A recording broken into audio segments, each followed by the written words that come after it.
suddenly the gap is 34 pins for Weber International. Joe Slowinski trying to gather the troops. Now for a quick update from Laneside, let's get back over to Emily. Thanks, Dave. And I did talk to head coach from Fresno State, Chris Preble, during the break, and I asked him, what do you tell your team to calm them down when you're essentially 5 frames away from a national championship? And he said he's going to do what he's done all week. He's going to take a step back. He's not going to overcoach his team. He says he's done a really good job of relying on each other, and he's going to see if they continue to make good shots here in the back half. All right, thank you, Emily. There's Chris. Now, he's a quiet fella. Dressed up nicely for the cameras. We appreciate that. And he's just sort of in that background right there. So there's all, like in any other sport, Chris, there's all styles of coaching.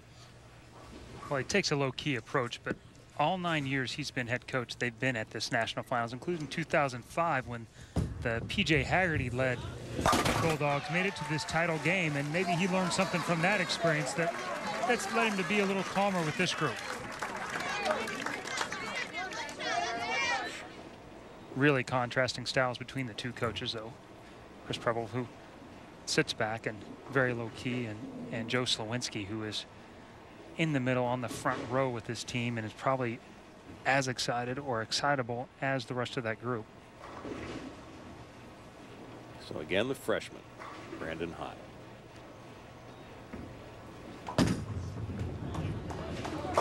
Through the nose and knocked that 7-pin out of there, which would have been disastrous. So Hott's going to be left, but the strike's just not coming on this right-hand lane for Weber.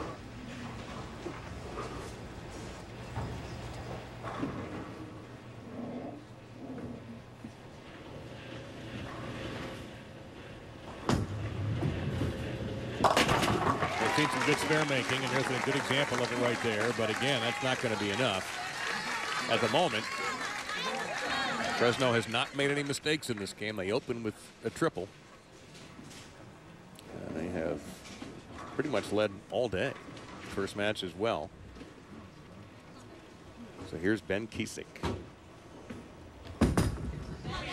There's that bouncy ball again. This time he leaves the 4. And the last time he bounced one in there, he got a strike. So I'm not so sure this one didn't save him a big 4 by getting up in the air a little bit. It was a little inside of target and it held and almost struck. But had he got it off cleanly like he wanted to, it might have hooked a little bit more and gone through the nose for something a lot worse.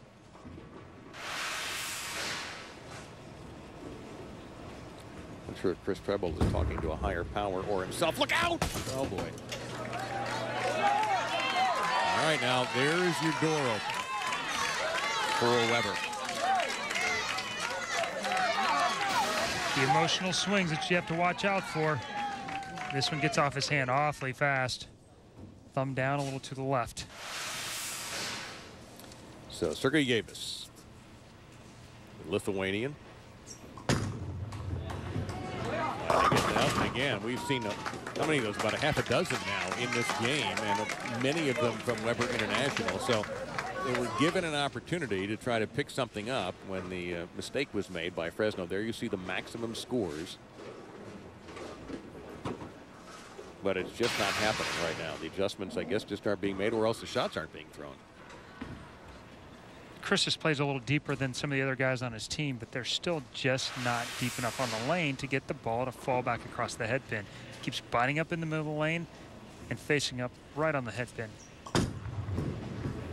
No one's missed those today. They've done a very good job, all the players from both sides.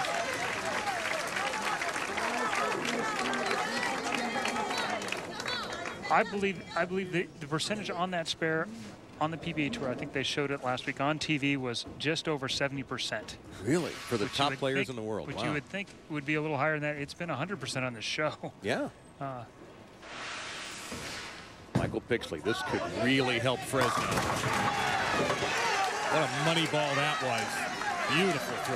Now that still leaves Fresno at a 2:05 pace. Weber International can get the last 5, and that would give them 210. John Frazinski looking for his first strike of the afternoon.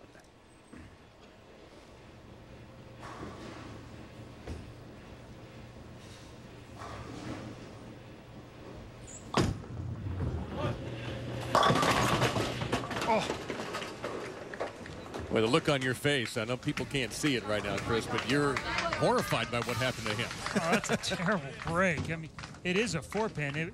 I know he was hoping for it to really roll out at the end and trip the 4, but watch the 6-pin over here. Second one from the right. That and the 3-pin both go. You could see it in his face. He was hoping for a lucky strike, maybe a trip 4. Turn that into the 4-10 as a brutal break. What a goal. Boy, that was close. What a great effort. Now a 39-pin advantage, and if you're a Fresno State fan and a bowler, you've got to start thinking about the Helmer Cup to be awarded after this match. Well, that'll be the toughest part right now, is standing up there and just executing the shot and putting the rest of the things out of your mind. Basically one mark in 2 frames.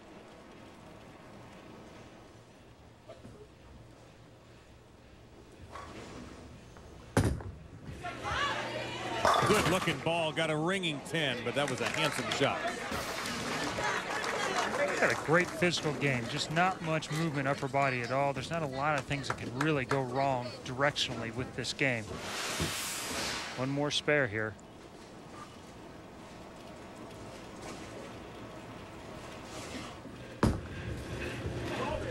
Walked away from that one, he knew.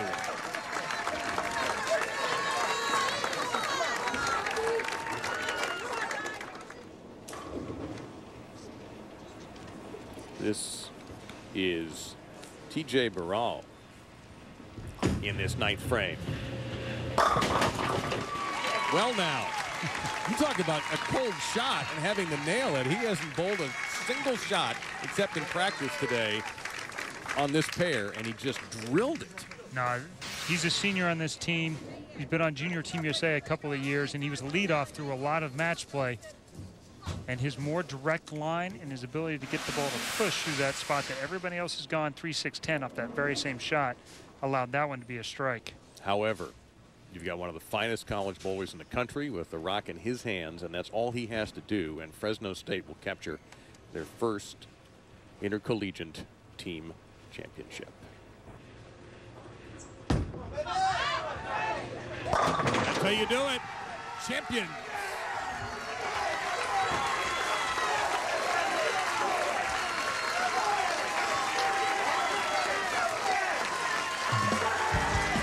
The Helmer Cup, the ultimate in carry-on luggage, is going back to California.